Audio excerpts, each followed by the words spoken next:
America Iran समझौते में परमाणु पेच फंसा हुआ है और परमाणु मुद्दे पर 60 दिन में वार्ता होगी, यह भी कहा जा रहा है। ईरानी मिसाइल प्रोग्राम को एजेंडे से हटाया गया है। परमाणु डील पर बातचीत जारी, ये ट्रंप कह रहे हैं। ईरान ने पहले भी कहा था कि अभी नहीं, इस पर हम बाद में करेंगे बात, और अब बात आ रही कि 60 दिनों के बाद इस पर होगी वार्ता।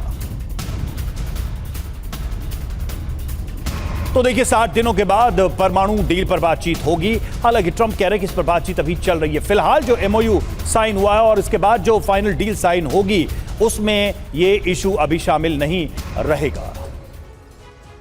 तो देखिए, ईरान की जीत कैसे है ये समझिए। 7 पॉइंटर्स हम आपके सामने रखने जा रहे हैं। याद कीजिए, जंग की बुनियाद क्या थी कि ईरान में रिजीम बदल देंगे। तेहरान में कोई रिजीम नहीं बदली, ये पहली हार है डोनाल्ड ट्रंप की। दूसरा, आईआरजीसी के कंट्रोल में रहेगा ईरान, यानी यहां पर भी कोई बदलाव नहीं। हॉर्मुज में हमलों का खतरा बरकरार है, प्रॉक्सी गुटों का आतंक बना रहेगा। ईरान यूरेनियम संवर्धन करता रहेगा, ड्रोन मिसाइलों का जखीरा कायम रहेगा, उसमें भी कोई बदलाव नहीं। फ्रीज संपत्ति पुनर्निर्माण का हर जाना, इस पर भी अमेरिका राजी हो गया है। ईरान से खबरें यही सामने आ रही। बड़ी बात यह है कि मुश्तबा खामनेई ने मुख्य रणनीतिक लक्ष्य हासिल किए।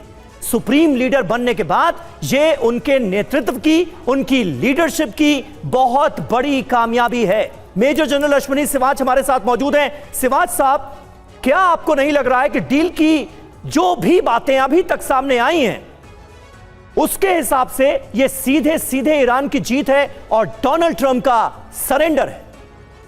हाँ बिल्कुल। देखो समीर, पहली बात तो यह है कि ये इंसानियत और मानवता की भी जीत है। इसमें कोई शक नहीं कि जिस प्रकार से पूरे वर्ल्ड के अंदर डगमगा गई थी इकोनॉमिक, फूड, फ्यूल, फर्टिलाइजर के दाम बहुत बढ़ गए थे और सबसे बड़ी मार मारी गई थी डेवलपिंग कंट्री और ग्लोबल साउथ। अब जो बात आपने पूछी, वाकई इसमें पलड़ा कहीं ना कहीं ईरान का भारी लगता है।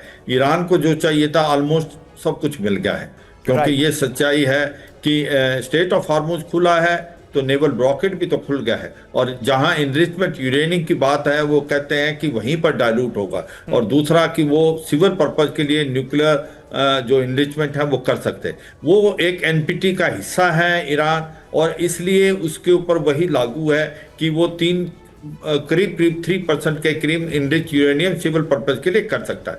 मगर सच्चाई है कि 4 चीजें हैं जो पॉइंटर दिखा रही हैं कि भाई ईरान को सब कुछ वो मिल गया जो चाहिए था। एक तो मिसाइल्स का जो था जमावड़ा, वो इसके गैम्बिट से बाहर है। प्रॉक्सी जो हैं वो भी इससे बाहर है, और जो न्यूक्लियर के बारे में बातचीत है कि कभी भी ईरान न्यूक्लियर हथियार नहीं बनाएगा, उसकी भी बातचीत 7 दिन के बाद होगी। मुझे लगता है कि ईरान को 3 चीज़ें और ज़्यादा मिली हैं। एक है कि उसको $300 बिलियन का करीब जो है पैसा मिलेगा अपनी दोबारा डेवलपमेंट करने के लिए, रिहेबिलिटेट करने के। दूसरा है जो $25 बिलियन उनका फ्रीज है, उसको रिलीज हो जाएगा। इकोनॉमिक सैंक्शन जो लगी है ईरान के ऊपर वो हट जाएंगी। ऑयल के ऊपर जो सैंक्शन थी कि ईरान ऑयल नहीं बेच पाएगा, वो भी बेच पाएगा।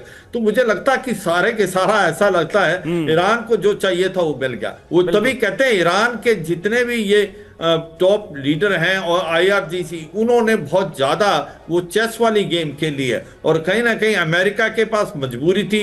डोनाल्ड ट्रंप इस लड़ाई को दोबारा नहीं ले जाना चाहते थे, वो किसी भी तरह इस डील के ऊपर करना चाहते थे। और अब मुझे लगता है सबसे ज्यादा डर इस डील का गिरने का एक ही है, वो है इजराइल। क्योंकि क्या इजराइल मानेगा कि वो, बिल्कुल सर, यही सवाल है कि क्या इजराइल मानेगा, और क्या जो अभी स्थिति है ये स्थिति धीरे धीरे ठीक होगी या फिर हालात और बिगड़ेंगे। क्योंकि अगर इस डील से इजराइल को बाहर रखा गया, इजराइल की जब आप ये पूछ रहे थे तो वहां जैक कह रहे थे कि नहीं इजराइल नहीं मानेगा। ठीक है, तो ये देखना होगा कि क्या अमेरिका का दबाव काम करता है।